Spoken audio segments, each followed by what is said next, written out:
মুমিনকে মুনকার নাকির প্রশ্ন করবে, মুমিনেরা আমল জবাব দিয়ে দিবে। মাথার কাছে আমল উঠা দাঁড়াবে, পায়ের কাছে আমল থাকবে, হাতের কাছে আমল থাকবে। আমি ওই আলোচনায় যাব না, ওটা অন্যদিকে লম্বা আলোচনা। মুনকার নাকির প্রশ্ন করবে, মাথার কাছে আমল দাঁড়ায় যাবে। কে তুমি প্রশ্ন করতে আসছো? আমি তার আমল। আজকে সে ঘুমাইতেছে, তোমার যত প্রশ্ন আছে আমাকে করো, আমি তার জবাব দেব। এই যে পরকালের চিন্তা, কবরের চিন্তা, এই চিন্তা বেশি বেশি যখন করবে, এই ফিকির করবে, তখন তার ভিতরের উদাসীন ভাব দূর হয়ে যাবে, বেপরোয়া ভাব থাকবে না। তখন আল্লাহ পাকের ভয় তার দিলে পয়দা হবে, আমলি জিন্দেগি করতে পারবে। আল্লাহ পাক বলেন, আম হাসিবাল্লাযীনা ইয়ামালুনাস সাইয়্যাতি আইয়াসবিকুনা সাআ মা ইয়াহকুমুন। যারা পাপ কাজ করে, যারা পাপ কর্ম করে, তারা কি মনে করে যে তারা আমাকে অতিক্রম করে চলে যাবে? এটা কত মন্দ একটা যুক্তি, কত মন্দ একটা সিদ্ধান্ত। তারা কি মনে করে যে আমাকে ওভারটেক করে চলে যাবে? আল্লাহ পাক রব্বুল আলামিন অন্য আয়াতে বলেন, আম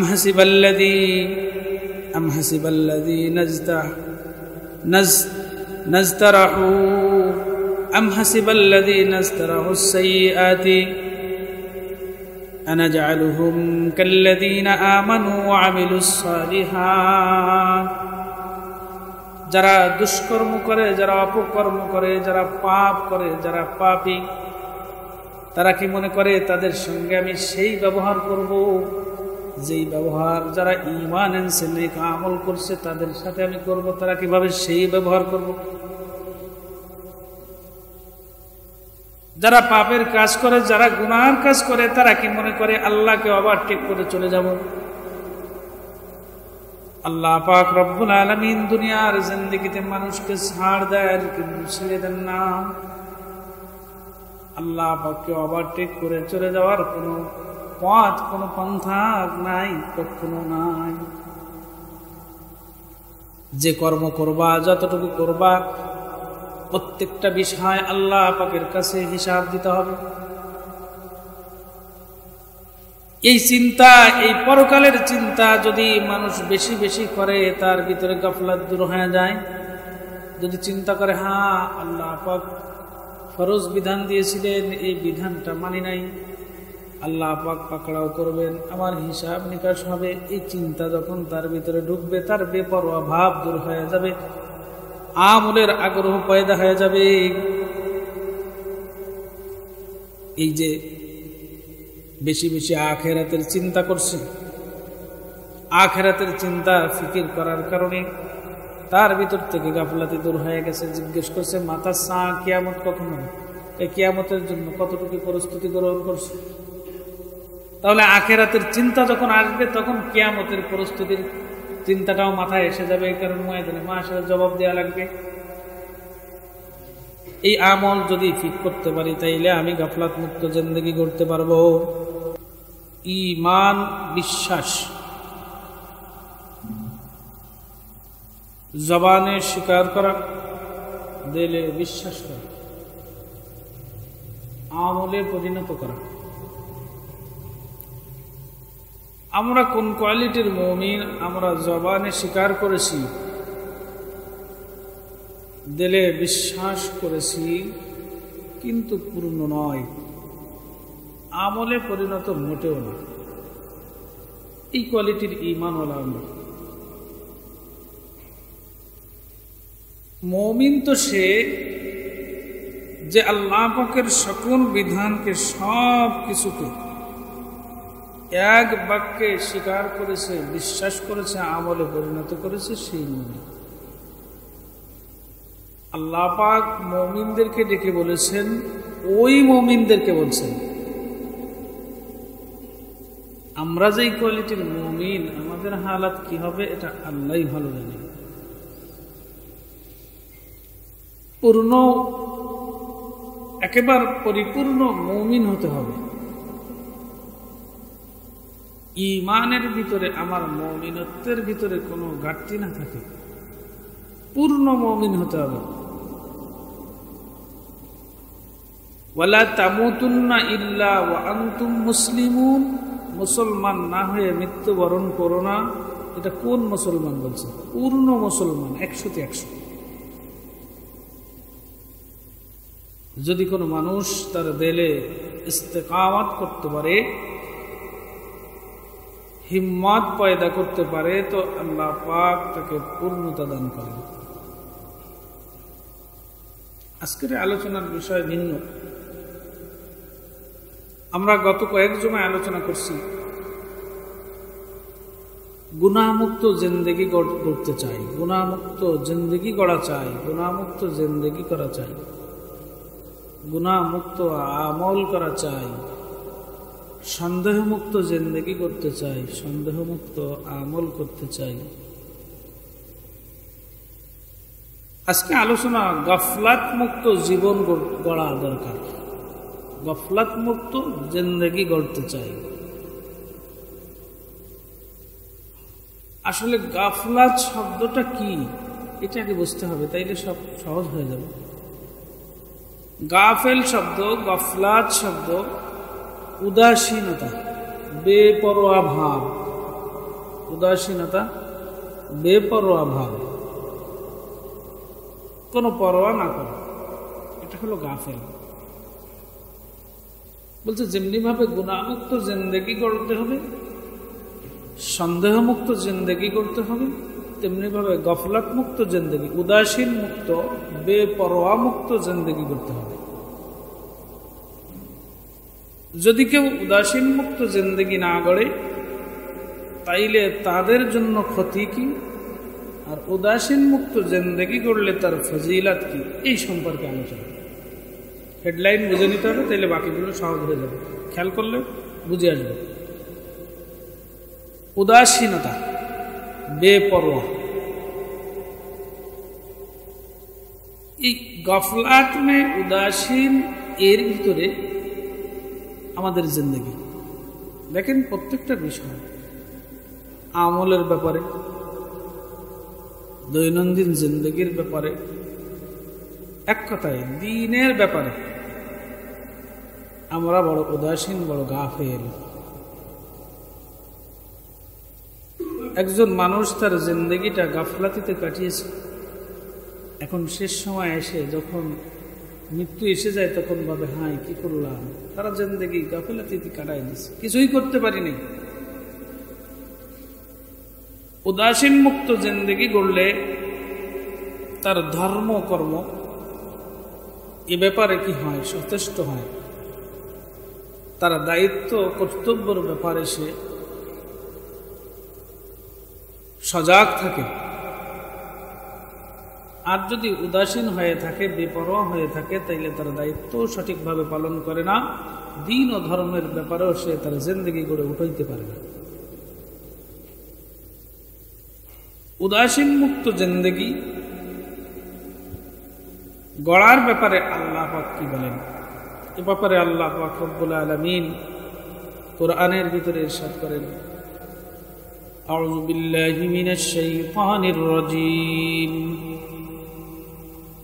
বিসমিল্লাহির রহমানির রহিম, اقترب للناس حسابهم وهم في غفلة معرضون।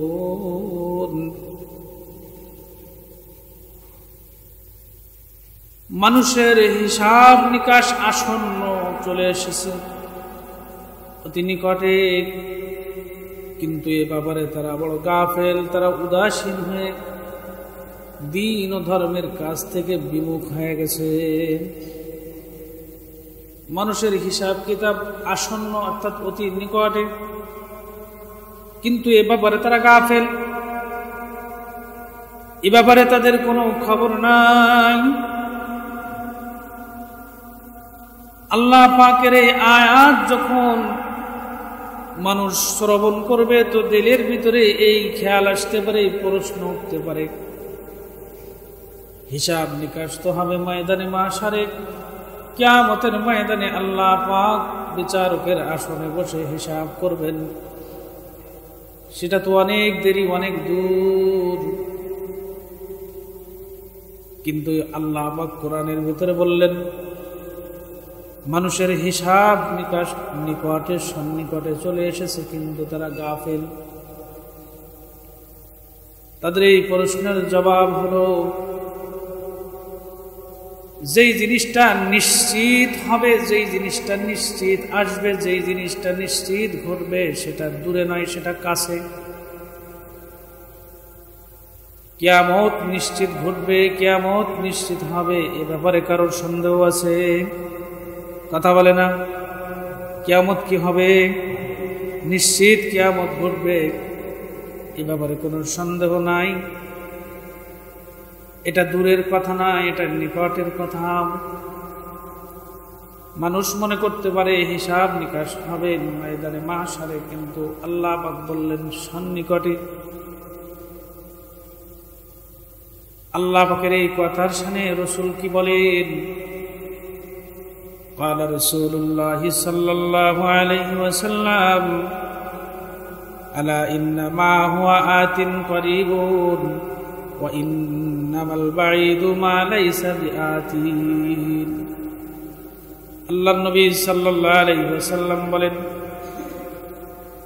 যেটা নিশ্চিত ঘটবে, যেটা নিশ্চিত হবে, সেটা নিকটে, আর দূরে তো হলো ওইটা যেটা কখনো কোনোদিন হবে না, ঘটবে না, আসবে না।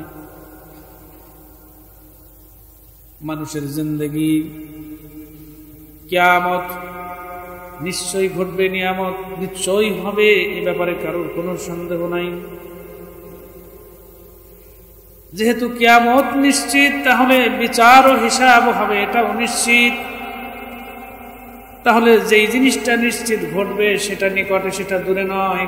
আল্লাহ পাকের বক্তব্য, রাসূলের বক্তব্য, যেটা নিশ্চিত হয় সেটা দূরে নয়, দূরে তো ওইটা যেটা কখনো ঘটবে না।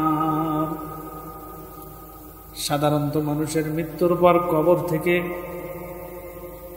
স্বল্প পরিসরে, অল্প পরিসরে, সংক্ষেপে তার হিসাব নিকাশ শুরু হয়ে যায়। যখন একজন মানুষ মৃত্যুবরণ করে, কবরের পথের যাত্রী হয়ে যায়, তখন কবরের ভিতরে সংক্ষিপ্ত আকারে তার হিসাব নিকাশ শুরু হয়ে যায়। আল্লাহ পাক বললেন মানুষের হিসাব নিকাশ সন্নিকটে, অথচ তারা গাফিল। একজন মানুষ যখন মৃত্যুবরণ করে, তাকে যখন দাফন করা হয়, কবরের মধ্যে মুনকার নাকির ফেরেশতারা তাকে সওয়াল জবাব শুরু করে দেওয়া হয়। সংক্ষিপ্ত আকারে তাকে প্রশ্ন করা হয়, হিসাব নেওয়া হয়। মার রব্বুকা, তোমার রব কে? অমান দীনুকা, তোমার দিন কি? অমান নবিয়ুকা, তোমার নবী কে? জিজ্ঞেস করা হবে তোমার রব কে? নেককার সালিহিন ঈমানদার যারা, তারা বলবে রব্বি আল্লাহ। আমান দীনুকা, তারা বলবে দীনি আল ইসলাম। আমান নবিয়ুকা, তোমার নবী কে? কয় মুহাম্মাদুর রাসূলুল্লাহ। এই যে সংক্ষিপ্ত আকারে কবরের ভিতরে হিসাব শুরু হয়ে যায়, তাহলে বোঝা গেল যে মানুষের হিসাব নিকাশ অতি সন্নিকটে, এ ব্যাপারে তারা গাফেল, এ ব্যাপারে তারা উদাসীন, এ ব্যাপারে তারা বেপরোয়া। এই গাফেল এবং বেপরোয়া ভাব যদি কোনো মানুষের ভিতরে থাকে, তাইলে তার জিন্দেগি গড়ে ওঠে না। দিন ও ধর্মের ব্যাপারে, আমলের ব্যাপারে তার জিন্দেগি গড়তে পারে না। গাফলাতিতে জিন্দেগি কাটায় দেয়, এবং মৃত্যু যখন সন্নিকটে এসে যায়, তখন চিন্তা করা হয়, আফসোস, কোনো আমলই তো করতে পারলাম না। যখন কোনো মানুষ মৃত্যুবরণ করে, কেমন যেন তার কিয়ামত সংগঠিত হয়ে যায়, কারণ তার হিসাব শুরু হয়ে যায়। এ ব্যাপারেও আল্লাহর নবী বলেন, মান মাতা ফাকাদ কামাত কিয়ামাহু, যে ব্যক্তি মৃত্যুবরণ করলো তার কিয়ামত শুরু হয়ে গেল। তাহলে হিসাব কিন্তু দূরে না, হিসাব নিকটে। কারণ নিশ্চিত কিয়ামত ঘটবে, হিসাব নিশ্চিত হবে, এ ব্যাপারে কোনো সন্দেহ নাই। মাপ পাওয়ার কোনো লাইন নাই, কাটায় চলে যাবে এরকম কোনো সুযোগ নাই। গাফলাতি মনোভাব দূর করতে হবে, আমলের জিন্দেগি করতে হবে। যদি উদাসীন ভাব দূর না করা হয় তাইলে আমলের জিন্দেগি তৈরি হয় না। আর কবরে বলেন, ময়দানে মাশারে বলেন, কোনো জায়গাতে আমল ছাড়া কোনো ভ্যালু থাকবে না। মুক্ত জিন্দেগি করতে হবে, উদাসীন মুক্ত জিন্দেগি, বেপরোয়া ভাব মুক্ত জিন্দেগি করতে হবে। যদি কোনো ব্যক্তি বেপরোয়া ভাব মনোভাব দূর করতে পারে, তার আমলের ব্যাপারে অগ্রসর হয়ে যায়, আরো অধিক অগ্রসর হয়ে যায়। এক ব্যক্তি আল্লাহর নবী সাল্লাল্লাহু আলাইহি ওয়াসাল্লামকে জিজ্ঞেস করতেছেন, মাতা সাম। আন আনাস রাদিয়াল্লাহু তাআলা আনহু আন্না রাজুলান সাআলান নাবিয়্যা সাল্লাল্লাহু আলাইহি ওয়াসাল্লাম, এক ব্যক্তি রাসূলুল্লাহকে প্রশ্ন করলেন, ইয়া রাসূলুল্লাহ, মাতা সাহ, কিয়ামত কবে সংঘটিত হবে? যখন এই কথা জিজ্ঞেস করছেন তো আল্লাহর নবী পাল্টা তাকে প্রশ্ন করছেন, ফাকালা মা আদাত্তা লাহা, তুমি কিয়ামতের জন্য কতটুকু প্রস্তুতি গ্রহণ করছো? এদিক খেয়াল করতে হবে। এক ব্যক্তি আল্লাহর নবীকে জিজ্ঞাসা করছে, মাতা সাআতু ইয়া রাসূলুল্লাহ, কিয়ামত কবে হবে? আল্লাহর নবী তাকে পাল্টা প্রশ্ন করলেন, মা আদাত্তু লাহা, কিয়ামতের জন্য কতটুকু প্রস্তুতি গ্রহণ করছো? যখন এই পাল্টা প্রশ্ন করছে তো ও ব্যক্তি বলতেছেন, ক্বালা মা আদাত্তু লাহা মিন কাবীরিন সালাতিন ওয়ালা সাদাকাতিন ওয়ালা সাওমিন। ইয়া রাসূলুল্লাহ, আমি কিয়ামতের জন্য কোনো প্রস্তুতি গ্রহণ করতে পারি নাই, বড় কোনো নামাজ, অধিক নামাজের প্রস্তুতি গ্রহণ করতে পারি নাই, অধিক সাওম রোজার প্রস্তুতি গ্রহণ করতে পারি নাই, অধিক দান সৎকার আমলের প্রস্তুতি গ্রহণ করতে পারি নাই, আমি কিছুই আমল করতে পারি নাই, প্রস্তুতি গ্রহণ করতে পারি নাই। ওয়ালাকিন্নী আহবাবতু ওয়ালাকিন্নী উহিব্বুল্লাহ ওয়া রাসূলাহ, কিন্তু আমি আল্লাহ এবং আল্লাহর রাসূলকে ভালোবাসি। তাহলে বোঝা গেল যে গফলাত মুক্ত জিন্দেগি গড়ে কিয়ামতের জন্য, পরকালের জন্য প্রস্তুতি গ্রহণ করা আমলের দ্বারা, আমলের মাধ্যমে পরকালের জন্য প্রস্তুতি গ্রহণ করা। গফলাত মুক্ত জিন্দেগি, বেপরোয়া মুক্ত জিন্দেগি যদি করতে হয়, আমল মুক্ত জিন্দেগি, আমল যুক্ত জিন্দেগি যদি করতে হয়, তাহলে বিশেষ 5টা আমলের কথা বুজুর্গানে দিন কোরআন হাদিস থেকে রিসার্চ করে বলছেন। যেই বান্দাবান্দি এই 5টা আমল, বিশেষ 5টা আমল তার নিজের জিন্দেগিতে ফিট করতে পারবে, তাইলে তার জিন্দেগিটা গফলাত মুক্ত, উদাসীন মুক্ত জিন্দেগি হয়ে যাবে। এই আমলের দ্বারা গফলাত দূর হয়ে যায়, আল্লাহকে স্মরণ করা যায়। 1 নম্বর আমল, নিজের দিলের মধ্যে সব সময় সর্ব অবস্থায় বেশি বেশি আখিরাতের ফিকির করা, বেশি বেশি পরকালের ফিকির করা, বেশি বেশি পরকালের জন্য চিন্তা গবেষণা করা।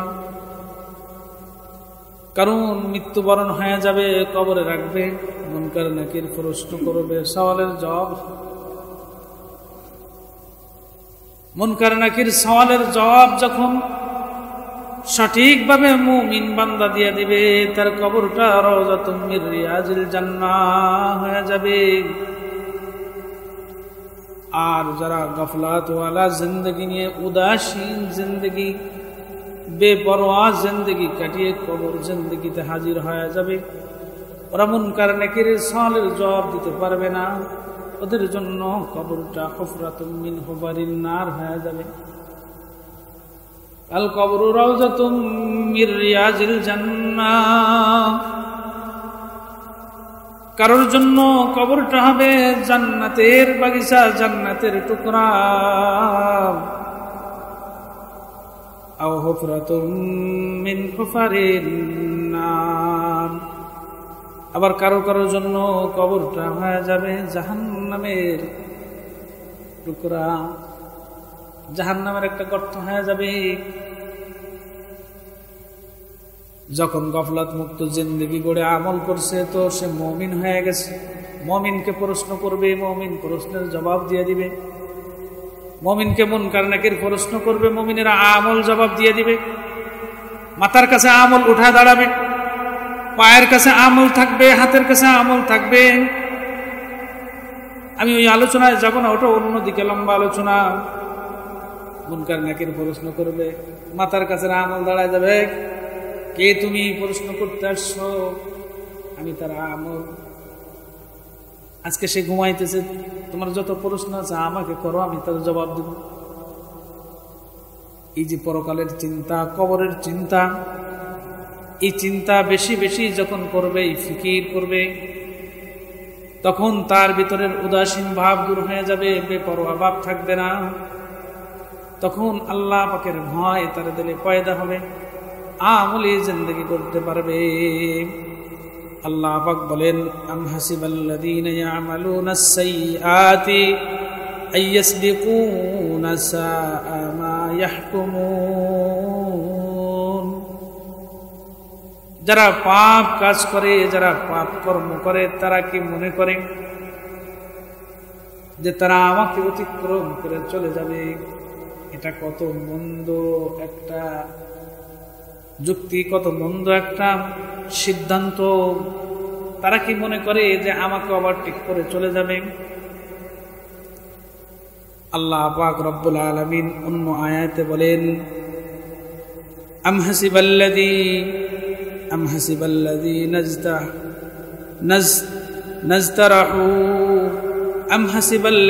ইজতারাহুস সাইয়্যাতি আনাজআলুহুম কাল্লাযীনা আমানু ওয়া আমিলুস সালিহাত। যারা দুষ্কর্ম করে, যারা অপকর্ম করে, যারা পাপ করে, যারা পাপী, তারা কি মনে করে তাদের সঙ্গে আমি সেই ব্যবহার করব যেই ব্যবহার যারা ঈমান এনেছে, নেক আমল করছে, তাদের সাথে আমি করব? তারা কিভাবে সেই ব্যবহার করব? যারা পাপের কাজ করে, যারা গুনার কাজ করে, তারা কি মনে করে আল্লাহকে ওভারটেক করে চলে যাব? আল্লাহ পাক রব্বুল আলামিন দুনিয়ার জিন্দেগিতে মানুষকে ছাড় দেন, কিন্তু ছেড়ে দেন না। আল্লাহ পাককে ওভারটেক করে চলে যাওয়ার কোনো পথ, কোনো পন্থা নাই, কখনো নাই। যে কর্ম করবা, যতটুকু করবা, প্রত্যেকটা বিষয় আল্লাহ পাকের কাছে হিসাব দিতে হবে। এই চিন্তা, এই পরকালের চিন্তা যদি মানুষ বেশি বেশি করে, তার ভিতরে গাফলাত দূর হয়ে যায়। যদি চিন্তা করে, হ্যাঁ আল্লাহ পাক ফরজ বিধান দিয়েছিলেন, এই বিধানটা মানি নাই, আল্লাহ পাক পাকড়াও করবেন, আমার হিসাব নিকাশ হবে, এই চিন্তা যখন তার ভিতরে ঢুকবে, তার বেপরোয়া ভাব দূর হয়ে যাবে, আমলের আগ্রহ পয়দা হয়ে যাবে। এই যে বেশি বেশি আখিরাতের চিন্তা করছে, আখিরাতের চিন্তা ফিকির করার কারণে তার ভিতর থেকে গাফলাতি দূর হয়ে গেছে। জিজ্ঞেস করছে, মাথা সা কিয়ামত কখন হবে? এই কিয়ামতের জন্য কতটুকু প্রস্তুতি গ্রহণ করছে? তাহলে আখিরাতের চিন্তা যখন আসবে, তখন কিয়ামতের প্রস্তুতির চিন্তাটাও মাথায় এসে যাবে, কারণ ময়দানে মাশার জবাব দেওয়া লাগবে। এই আমল যদি ঠিক করতে পারি, তাইলে আমি গাফলাত মুক্ত জিন্দেগি করতে পারবো। 2 নম্বর, মনের মধ্যে সব সময় একথা জাগ্রত করতে হবে, যতই অন্যায় করি, যতই অবিচার করি, যতই জুলুম করি, সব কিছু আল্লাহ পাকের সামনে দৃশ্যমান, সব কিছু সম্পর্কে আল্লাহ পাক জানেন। আল্লাহ বললেন, আম হাসিবাল্লাযীনা ইয়ামালুনাস সাইয়্যাত যারা পাপের কাজ করে তারা কি মনে করে আমাকে ওভারটেক করে চলে যাবে? শুনে রাখো, আমি আল্লাহ তোমাদেরকে ছাড় দিই, ছেড়ে দেই না। পৃথিবীর শুরু লগ্ন থেকে নিয়ে আজ পর্যন্ত এই জমিনে দেখা গিয়েছে যারা বড় বড় শক্তিধর জালেম ছিল, যারা পাপাচার করছে, গুনাহগার ছিল, একজনকেও আল্লাহ পাক ছেড়ে দেন নাই। পৃথিবীর শুরু থেকে চিন্তা করেন, ফিরাউন বলেন, হামান বলেন, কামান বলেন, যত বড় কাফের বলেন, বর্তমান সময় আমাদের দেশেও দেখছি বড় বড় জালেম যারা, তারা পালাবার পথ খুঁজে পাই নাই। জুলুম করছো, অন্যায় করছো, আল্লাহ পাক ছাড় দেন কিন্তু ছেড়ে দেন না। এই জন্য অন্তরের ভিতরে সব সময় এই কথা জাগ্রত রাখতে হবে যে আল্লাহ পাক ছাড় দেন, ছেড়ে দেন না। যতই অন্যায় করো না কেন, প্রত্যেকটা অন্যায়ের ব্যাপারে আল্লাহ পাকের আদালতে কিন্তু জবাবদিহি করা লাগবে। 3 নম্বর আমল, সর্বদা আল্লাহ পাকের জাত, আল্লাহ পাকের সত্তাকে নিজের চোখের সামনে হাজির নাজির জানতে হবে। আমি যতই কাজ করি না কেন, যেখানে যাই করি না কেন, রাতের আধারে করি, মঙ্গল গ্রহে যে করি, 100 হাত মাটির নিচে যে কাজ করি, সব আল্লাহ পাক দেখেন, সবকিছু আল্লাহ পাকের সামনে দৃশ্যমান। এই কথার খেয়াল, এই ধ্যান যদি কেউ পয়দা করতে পারে যে আমাকে আল্লাহ পাক সর্বদা দেখেন, এটাকে বলা হয় মুরাকাবা। এই ধ্যান পয়দা করাকে কি বলে? মুরাকাবা। সর্বদা আমি আমার রবকে দেখি, এটাকে বলা হয় মুশাহাদা।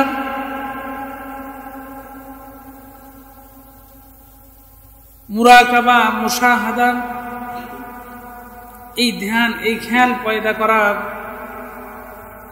আমি যতই অন্যায় করি, যতই অবিচার করি, যতই গুনাহ করি, যা কিছু করি, সব কিছু আল্লাহ দেখেন। দুনিয়ার মানুষের চোখ ফাঁকি দিয়ে অন্যায় করা যায়, আইনের লোকের চোখ ফাঁকি দিয়ে, মিথ্যা সাক্ষী দিয়ে অন্যায় করে পার পাওয়া যায়, কিন্তু আল্লাহ পাক রব্বুল আলামিন সর্ব অবস্থায় সব কিছু দেখে। এই খেয়াল পয়দা করা, এই ধ্যান, এই খেয়াল যদি কেউ পয়দা করতে পারে, তার ভিতর উদাসীন ভাব থাকে না, গাফলাতি থাকে না, গুনার কাজ থাকে না। জিবরাইল ফেরেশতা রাসূলুল্লাহ সাল্লাল্লাহু আলাইহি ওয়াসাল্লামকে জিজ্ঞাসা করতেছেন, ইবাদতের সৌন্দর্য বৃদ্ধি কি? মাল ইহসান ইয়া রাসূলুল্লাহ। আল্লাহর নবী বললেন, আনতা আবুদাল্লাহ কাআন্নাকা তারাহু ফাইন লাম তাকুন তারাহু ফাইন্নাহু ইয়ারাক। তুমি এমন ভাবে ইবাদত করবা, এমন খেয়াল পয়দা করে ইবাদত করবা, কেমন যেন তোমাকে তোমার আল্লাহ দেখে। এই খেয়াল পয়দা করবা যে আল্লাহ আমাকে দেখে। যদি তুমি তোমার রবকে, তোমার আল্লাহকে নাও দেখতে পারো, তো এই খেয়াল পয়দা করবা আমি আমার আল্লাহকে দেখে। এই খেয়াল পয়দা করবা আন্নাকা তারা, কেমন যেন তুমি তোমার রবকে দেখো। যদি তোমার রবকে না দেখতে পাও, তাইলে এই খেয়াল পয়দা করবা যে আমাকে আমার আল্লাহ দেখে, আমি আমার রবকে দেখে। এটা মুরাকাবা, আমার রব আমাকে দেখে সর্বদা, এটা মুশাহাদা। এই মুরাকাবা এবং মুশাহাদার হালাত যদি তুমি পয়দা করতে পারো, তাইলে তোমার দ্বারা কি হবে? গুনার কাজ সংগঠিত হবে না, তোমার ভিতরে গাফলাতি থাকবে না, উদাসীন ভাব থাকবে না, তোমার ভিতরে বেপরোয়া ভাব থাকবে না। কারণ তোমার হিসাব নিকাশ তো সন্নিকটে। আল্লাহ পাক বলে দিয়েছেন, ইকতারাবা লিন-নাসি হিসাবুহুম ওয়া হুম ফি গাফলাতিন মুরিদুন। মানুষের হিসাব নিকট, অতি সন্নিকটে, কিন্তু তারা গাফেল। কিয়ামত সংগঠিত হবে, এটা বাস্তব, এটা নিশ্চিত। এ দুনিয়ায় থাকতে পারবো না, এটা নিশ্চিত। মৃত্যুবরণ করে চলে যাওয়া লাগবে, এটা নিশ্চিত। জাহান্নামের শাস্তি, এটা নিশ্চিত। জান্নাতের শান্তি, এটা নিশ্চিত। এই যে এত কিছু, এই বিষয়গুলোকে আমরা আমাদের আমলে আনতে পারি না কেন? কারণ আমরা গাফেল, আমরা উদাসীন, আমরা বেপরোয়া।